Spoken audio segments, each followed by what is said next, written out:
जय हिंद दोस्तों। कल्पाक्ष की यूपीएससी वॉरियर सीरीज में आपका स्वागत है। आइए बात करते हैं वर्तमान में ट्रेंड कर रहे टॉपिक ह्यूमन राइट्स और उससे जुड़े हुए कुछ गलत के बारे में। वर्तमान में एक स्कॉलर जिनका नाम है प्रकाश सिंह, जो इंडियन पुलिस ऑर्गेनाइजेशन के चेयरपर्सन है, उन्होंने जो हवालात में जेल में पुलिस टॉर्चर है उस टॉर्चर को लेकर एक आर्टिकल लिखा। उन्होंने अपने आर्टिकल में कहा कि भारत को वो समय आ गया है कि एक लॉ बनाना चाहिए इस टॉर्चर के खिलाफ, और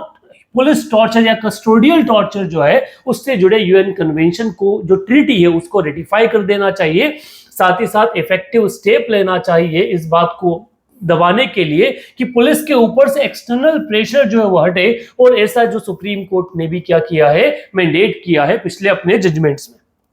अगर इस पूरे मैटर के बारे में बात करें तो इससे संबंधित कई सवाल पिछले सालों में यूपीएससी द्वारा एग्जामिनेशन में पूछे गए। मेंस में एक सवाल इसी से संबंधित आया था जब यूपीएससी ने पूछा, national human right commission NHRC in India can be the most effective when it takes the adequate supported by the mechanism that ensure the accountability of government. In light of the above observation, assess the role of National Human Rights Commission as an effective complement to the judiciary and other institutions in promoting, protecting human rights standards. जिसे कहा जाए तो भारत में राष्ट्रीय मानव अधिकार आयोग तब सबसे अधिक प्रभावी हो सकता है जब इसके कार्यों को अन्य तंत्रों द्वारा पर्याप्त रूप से समर्थित किया जाता हो, सरकार इसकी जवाबदेही सुनिश्चित करे, और अगर इस आधार पर अवलोकन किया जाए तो इसमें क्या हो सकता है कि न्यायालय इसकी क्या कर पाए, रक्षा कर पाए। इससे संबंधित प्रीलिम्स में भी एक क्वेश्चन पूछा गया, जब पूछा गया with reference to India consider the following statement, judicial custody means accused is in the custody of the magistrate concerned and such as an accused is locked up in the police station, not in jail. दूसरा option था कि during judicial custody the police officer in charge of case is not allowed to interrogate the suspect without the approval of court. इन दोनों statement में से कौन सा सही है, यह सवाल में पूछा गया। अगर इस क्वेश्चन के आधार पर देखा जाए तो जो आरोपी है, अगर उसे क्या दिया गया है, मजिस्ट्रेट की हिरासत में रखा गया है, तो उसे जेल में रखा जाएगा, न कि कहां रखा जाएगा, पुलिस स्टेशन में। इस कारण से पहला स्टेटमेंट गलत होता है, only the second statement is correct. पर यह सवाल के बारे में नहीं, ये बारे में है कि आने वाले समय में इससे कैसे सवाल आ सकते हैं और बेसिकली इस मुद्दे पर क्या ओपिनियन या क्या राय होनी चाहिए। प्रीलिम्स एग्जामिनेशन में ये आपका sustainable development, poverty, inclusion, demography, social development वाले एस्पेक्ट से जुड़ा है, और वही मेंस एग्जामिनेशन में पेपर सेकंड का हिस्सा है, जहां पर important aspects of governance, transparency और अकाउंटेबिलिटी की चर्चा की जाती है। अगर इस टॉपिक के बारे में चर्चा की जाए तो कौन सी चीजों को कवर करना चाहिए, तो इंक्लूड करती है कि कस्टोडियल टॉर्चर होता क्या है, what are ethical concern regarding the custodial torture, what exactly the report, comprehensive report on the police torture and unaccountability जो है वो क्या कहती है,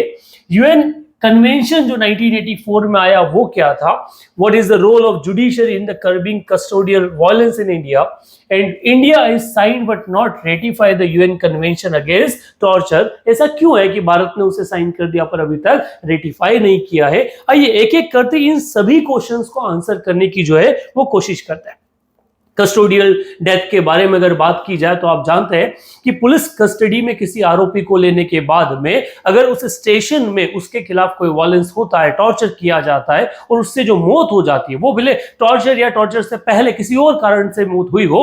वो पूरी की पूरी डेथ की श्रेणी कस्टोडियल टॉर्चर के अधीन आती है, जिसको कम करने के लिए सीसीटीवी कैमरेज वगैरह लगाए गए हैं, परंतु बहुत सारी चीजें की गई है, पर स्टिल ये भारत में एक बड़े लेवल पर है। अगर इस आधार पर डेटा के बारे में बात की जाए तो एक कॉमन कॉज रेप्यूटेड एनजीओ है जिसने Lok Niti programme of centre for the study of developing society CSTD के साथ मिलकर एक कॉम्प्रिहेंसिव रिपोर्ट बनाई, पुलिस टॉर्चर और अकाउंटेबिलिटी एंड अनअकाउंटेबिलिटी, जो मार्च 26 को रिलीज हुई।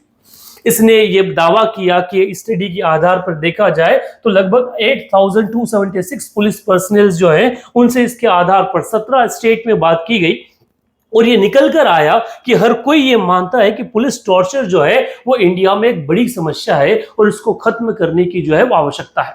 आंकड़े कई सारे कहते हैं कि लगभग 79% ऑफ पुलिस पर्सन जो है वो ये चाहते हैं कि इसको लेकर ट्रेनिंग जो है ह्यूमन राइट्स की वो सबको मिलना चाहिए। 71% जो है वो रिकमेंडेड करते हैं कि ऐसा प्रिवेंशन ऑफ टॉर्चर के नाम से कुछ जो कानून है वो बनना चाहिए, और 79% सपोर्ट करते हैं कि एविडेंस बेस्ड इंटरोगेशन टेक्निक्स जो है वो शुरू होना चाहिए और उनकी ट्रेनिंग जो है वो भी लोगों को मिलना चाहिए। अमेरिका से लेके कई सारे डेवलप्ड नेशन है जो टॉर्चर को लेके इस तरह के राइट्स जो है वो बना चुके हैं, पर भारत में अभी भी पुलिस को काफी अलग तरह से ट्रीट किया जाता है। पुलिस वाले आरोपी को अपने हिसाब से ट्रीट करते हैं और उस समय उन पुलिस वालों के एथिक्स पर भी सवाल या निशान होते हैं, क्योंकि पुलिस सिस्टम में करप्शन जो है वो बड़ा कंसर्न।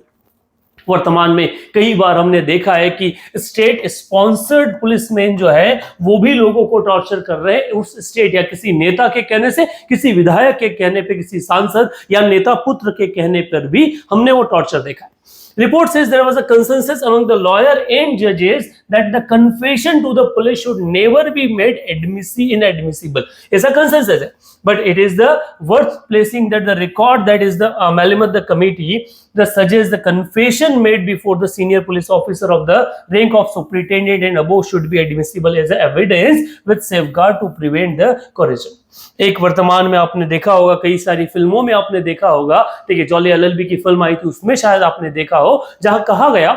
कि जो कमेंट या फिर जो जज में आपने एक बयान दिया है पुलिस स्टेशन में उसे प्रूफ के रूप में एडमिसिबल नहीं किया जाता, पर यहां कहा गया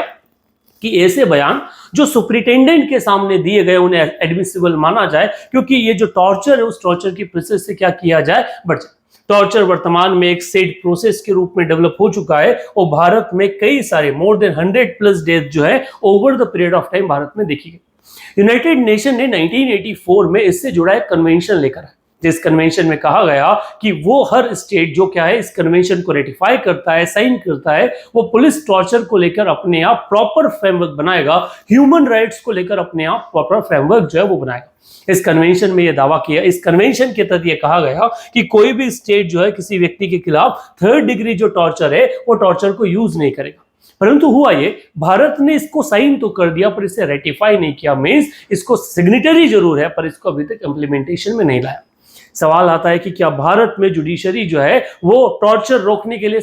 एडिक्वेट स्टेप्स ले रही है? तो कोशिश जुडिशरी जरूर करती है, परंतु जिस तरह से पुलिस का दबाव है, स्टेट का दबाव है, आगे जाके पुलिस ने जिस तरह खौफ का माहौल बना रखा है,